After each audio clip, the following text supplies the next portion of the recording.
Okay, so I have a 2013 GMC Terrain, and I ordered the issue is that the AC wasn't working, or the AC was working. It could get hot, it would get cold, but when I pressed the defrost button, it wouldn't come up, and the only air that would come out would be from here, and so there was an issue there.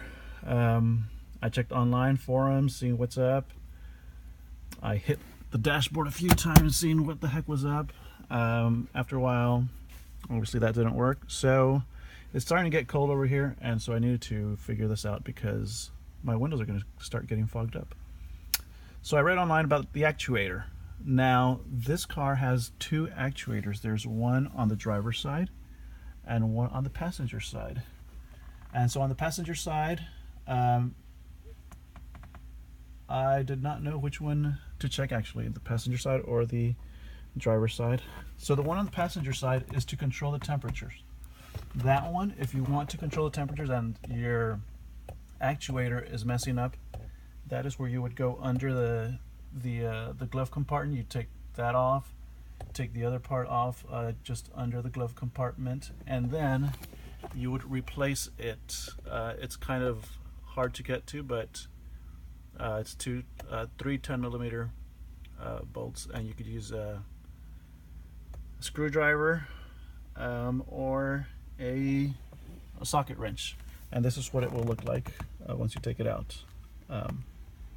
Now, this is a 2013. However, this part here, when I ordered it, had to be a 2014 part. Yes, I know, so weird. I ordered a 2013 actuator, but the one that came, this connection here was not the same, and so I needed to go back and I ordered the 2014, and it fit perfectly fine. Now, this is again a 2013 GMC Terrain, but the part was for a 2014 GMC Terrain. Okay, so that replacing the actuator on the passenger side helps with the temperature control.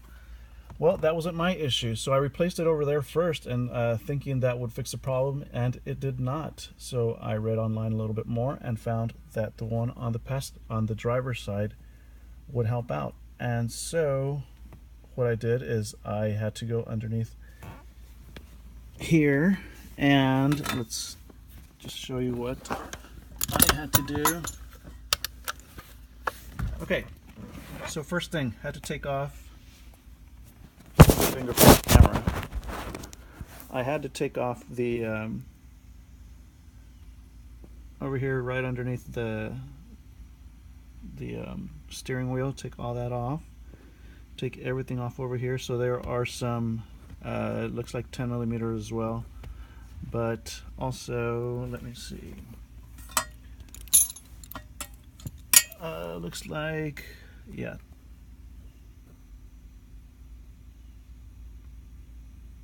no, does it focus?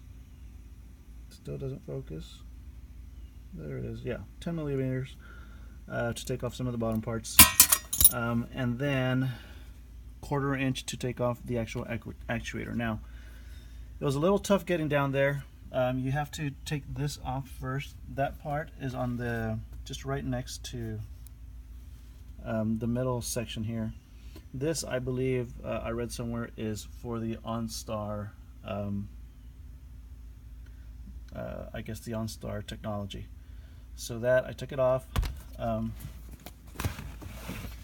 and in order to get to the bottom and get some other stuff off, I needed to unplug the actual connectors.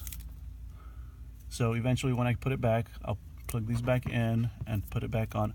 Now, this here came on a rack, and that was the toughest part of getting this thing off. This here, this sucker, was kind of tough, and not that it was tough. The only thing was that I'm a big guy, and so getting one of these screws off was not the easiest thing. So it's got 3 screws. So once it gets put back on, you got this screw here. You got one, looks looks like this one over here and then one on the top. And so that's going to be the only issue, and I don't know how it's going to be when I put it back on. But what I did, I took this off, and then I was able to get to the actual actuator, which is right up there. Let's see, let me light it up. Where's it at?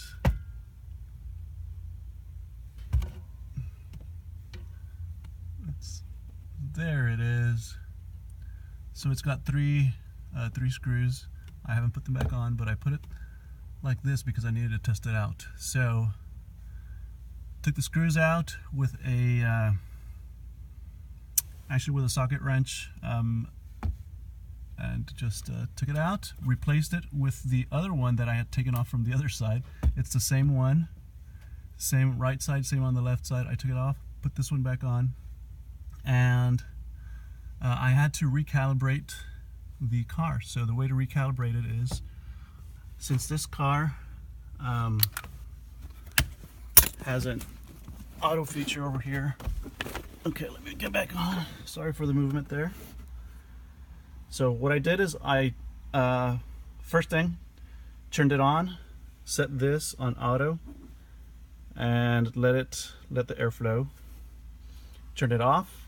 And then what I did, I went to my fuses, my fuse box here on the right side, on the passenger side. I took out the ones that have to do with the AC,